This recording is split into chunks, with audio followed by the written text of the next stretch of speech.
Começamos 2026 e uma das metas que eu coloquei para esse ano foi ler 2 livros por mês, né? E minha primeira escolha do ano foi O Príncipe, de Nicolau Maquiavel. E aí era um livro que eu estava muito curioso para ler, porque eu queria ter uma base sobre política, poder político, essa questão de jogo político. Então esse livro, ele é um manual de influência política, poderia dizer assim. E meu intuito hoje é conversar um pouco sobre ele, resumidamente, especificamente até o capítulo 8. Então a gente vai conversar um pouco sobre o que vem marcando essa leitura até aqui. Não vai ser algo detalhado, né, sobre as ideias dele, sobre tudo que ele vem trazendo.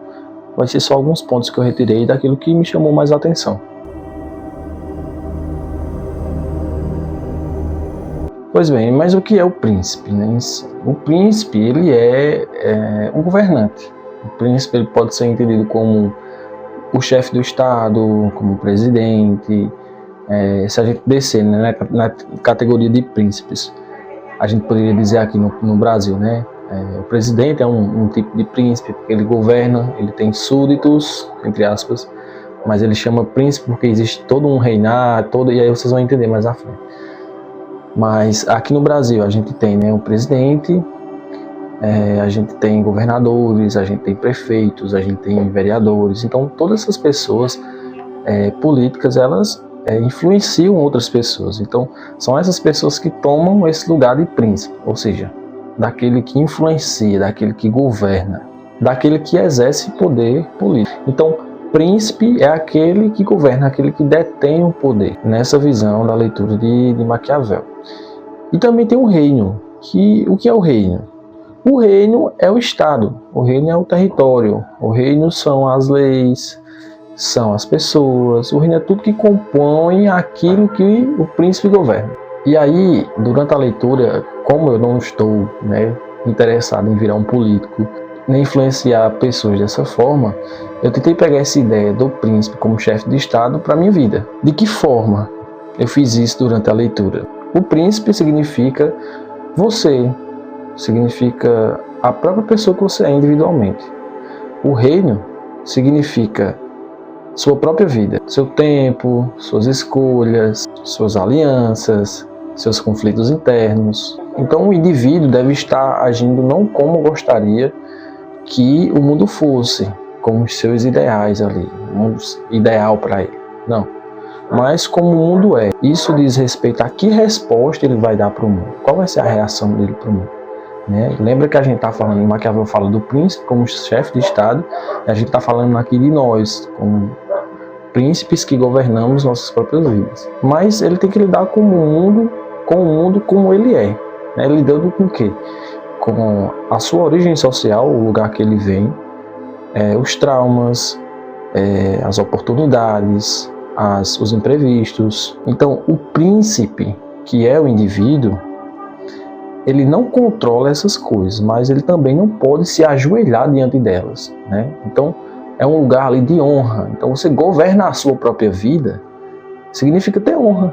Você está em uma posição de honra. Então, entenda que todos podem estar nessa posição. E aí, abdicar, desistir de governar a si mesmo, é deixar um reino, a sua vida, na mão de outras pessoas, de vícios, de sistemas. É fazer com que tudo isso governe por você no seu lugar. E aí é importante a gente começar a entender sobre o que ele está falando quando ele fala sobre o principado, sobre a posição que o príncipe ocupa. Não é? E aí ele também fala que, no capítulo 2, que o testemunho, que seria o estilo de vida que o príncipe leva, também influencia como é que os outros olham para ele. Por exemplo, no capítulo 2 ele diz: se não se faz odiar por vícios inconvenientes, é lógico e natural que seja bem visto por todos. Então, as aparências nessa posição de governança vai importar. A forma como você age vai importar. E como é que a gente traz isso para nós? É a forma como a gente percebe, como a gente se autoanalisa, como a gente está vivendo. Todo mundo tem dentro de si aquela vozinha que diz: isso aqui não está certo, isso aqui tem que ser por esse caminho, isso aqui não tem que ser dessa forma. Então, a gente se autoavalia o tempo todo. Então, quanto mais de acordo a gente está, né, e aí a ACP, lembrei da psicologia, que a ACP vai falar de congruência. Quanto mais congruente um indivíduo está com o mundo real e aquilo que ele quer para si mesmo, mais verdadeiro ele é consigo mesmo. Mais uma posição realista daquilo que ele é vai se manifestar e logo ele vai perceber isso.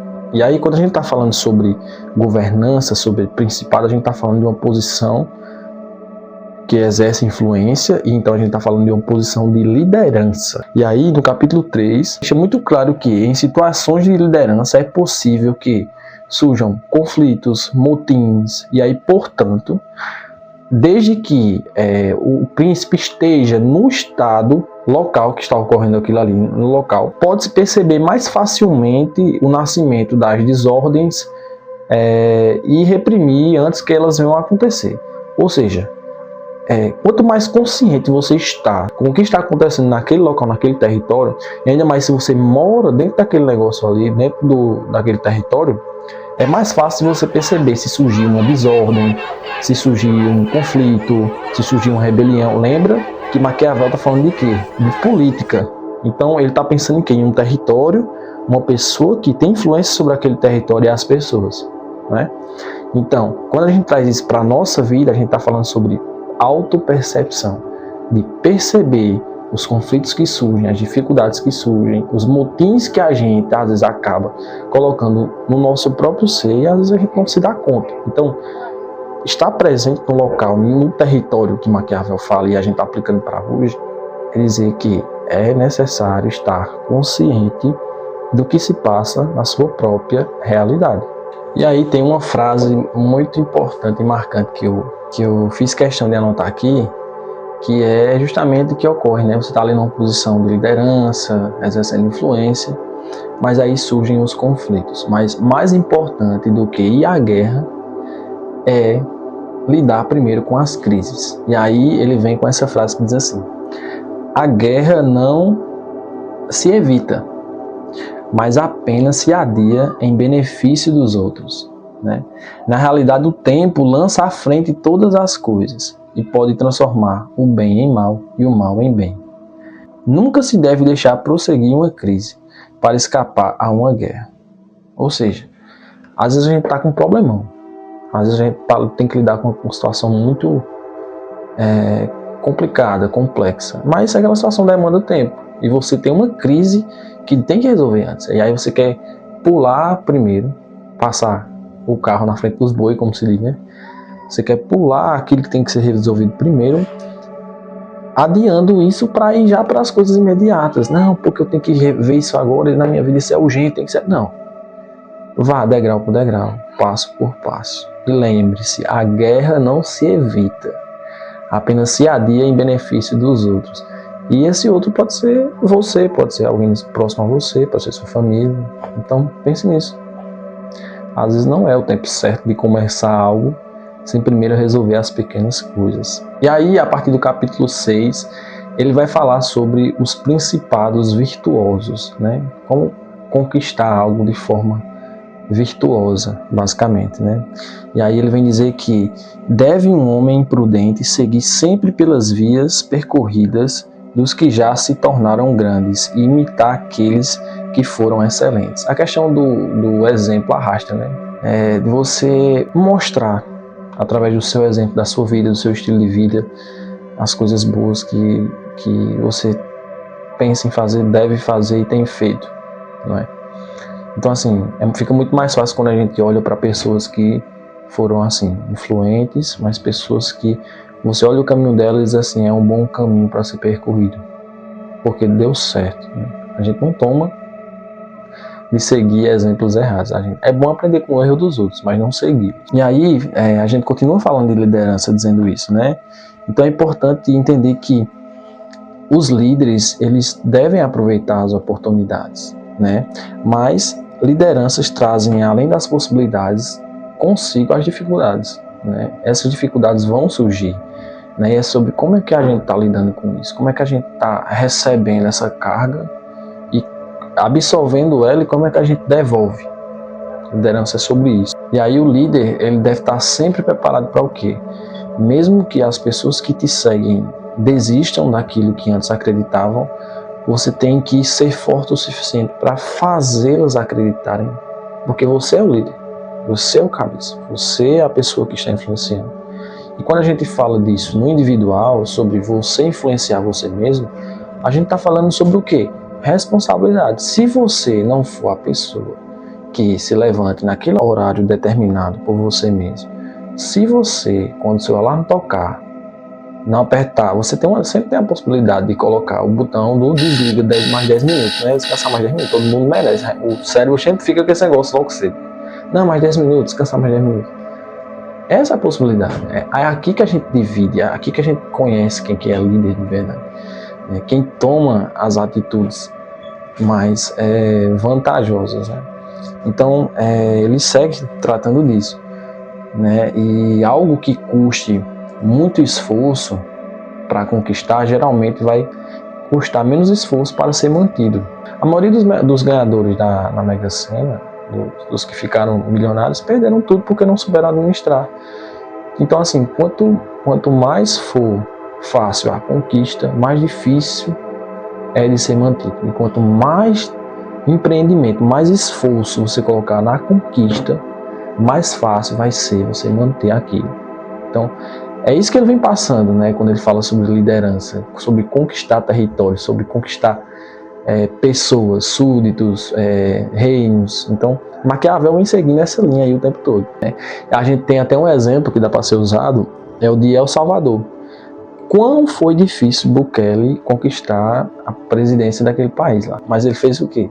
Se colocou como líder aquilo que ele tinha determinado, aquele alvo, aquele propósito. E uma coisa que Maquiavel traz aqui também é que, geralmente, quando se assume um poder novo, um governo novo, é importante que você retire amigos infiéis, que você retire aliados que não faziam valer a pena aquela aliança, corruptos. Então ele fez uma limpa, limpou tudo com muito esforço, mas agora é muito mais fácil dele continuar mantendo. Por quê? A economia subiu do país, a criminalidade baixou, a natalidade está subindo, a mortalidade baixou. Então, assim, é esforço que tem que ser empregado no início, mas depois fica muito mais fácil de manter. Do mesmo jeito é a nossa vida, os nossos hábitos.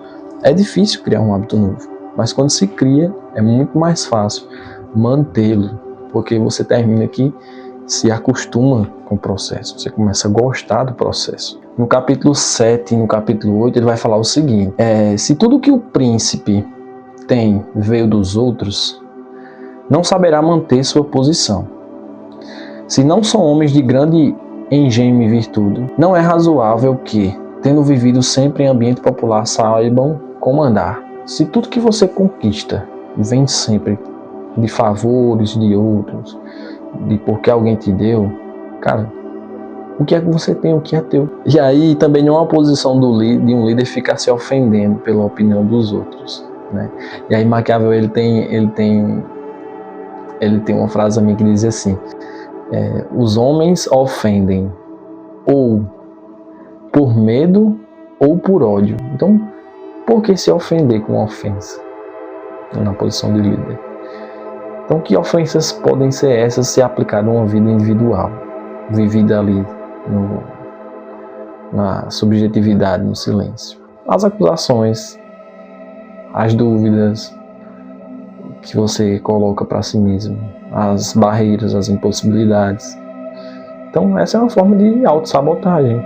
Então, é importante que você não dê ouvido a essas coisas. E aí, para finalizar, né, no 8, ele vem dizendo, né, que um líder, um príncipe, ele não deve entregar tudo de mão beijada, assim, né, que os benefícios eles têm que ser feitos aos poucos, para que eles possam ser melhores apreciados. E se a gente aplicar isso para a nossa vida, é bem isso mesmo. A gente não deve querer tudo agora, tudo agora, tudo rápido, tudo hoje. Isso não pode ser, porque aí as pessoas vão se fartar logo e vão ficar saciadas disso, vão ficar ingratas, mal agradecidas. Então, um bom líder é aquele que governa com virtude, com prudência, com paciência, sabendo, né, que se governa para todos, né? Tem muitas coisas aí que a gente deve comentar sobre esse livro, essa leitura ainda. Eu não continuei para o capítulo 9, porque o capítulo 9 vai falar sobre o Principado Civil, né? Como é que começa ali, como é que as pessoas elegem um príncipe, como é que isso vai se tornando um Estado e como é que isso pode dar muito ruim depois. E aí eu vou fazer em um próximo vídeo, porque eu quero comentar algumas atualidades sobre o Brasil. Então, fiquem com isso, acompanhem a leitura de O Príncipe, leiam, super recomendo se você quer entender como é que os políticos, como as pessoas que estão envolvidos nesse sistema mafioso pensam, né? Mas também tem coisas aqui que a gente pode aplicar para nós mesmos em nossas vidas.